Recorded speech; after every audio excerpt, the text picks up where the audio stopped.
momentum in the project. And it's only afterwards you look back and go, how did I do that? Like, how did I have the ability to fight that hard? But it's because when you're in it, you're so in it, you're so at the coalface, and you've lost that ability to almost see yourself doing it. So it no longer becomes a question of can I do it or not? It becomes a very simple question of what can I do to keep going? How do I keep the momentum in the project?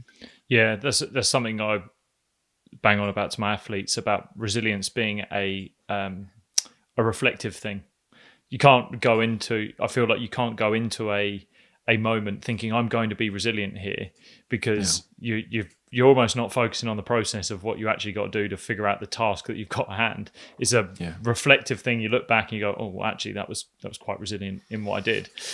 Yeah. And I think, it brings in emotions quite usefully. I mean, emotions are massively important in terms of why you do what you do. You've got to, the highs and lows of sports are two sides of the same coin, and we're not allowed to have the highs unless we have the struggle and the lows. So I think it's really important to call that out. And if you admire people on Instagram for their successes, understand the work, understand the fails, understand what it takes to enjoy success. And I think as an athlete, that's a really useful mindset to have. It also stops you thinking that there's a moment in time when you've made it, because there's a bit of a, if you get to a point where you get to sort of that steady state, then you realize quite quickly that the Guinness World Records on the wall is not the reason you do it. They're a really, really good motivating point, but they're not in and of themselves what gets you through the struggles.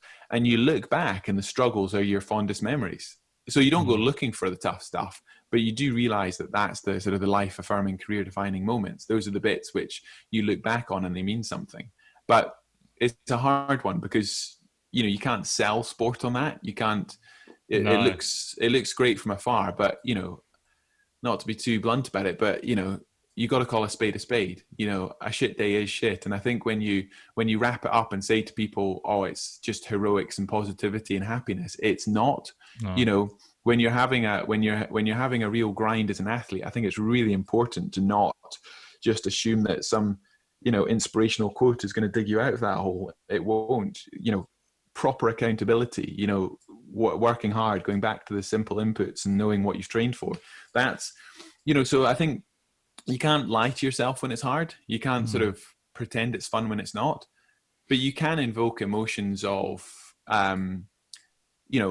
inspiration, what you've inspired to do, why it's purposeful and meaningful. Give yourself a pep talk around the whole context to it. I think that's useful, but I think it's really, really important that you don't try and lie to yourself when it's hard. There's a mental roller coaster that comes with being an athlete, and I think you need to be quite honest about that.